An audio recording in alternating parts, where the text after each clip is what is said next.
Welcome back to my new vlog. So guys finally लाग्यो नेपालको बाटोतिर हैन। यस्तो छ सुटकेस।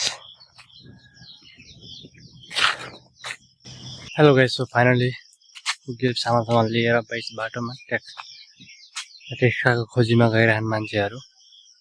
आफू भने बाटोमा एक सामान लगेर राखेर हैन। यस्तो चिल्ल्यास पारामा हो नेपाल कुदिरहेछ। अब अलि सामान धेरै नै भयो जस्तो लाग्यो।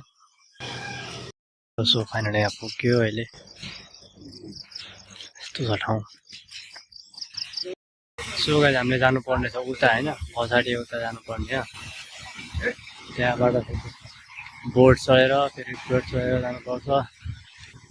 लाग्छ फेरि 3-4 घन्टा त्यहाँदेखि लाग्छ।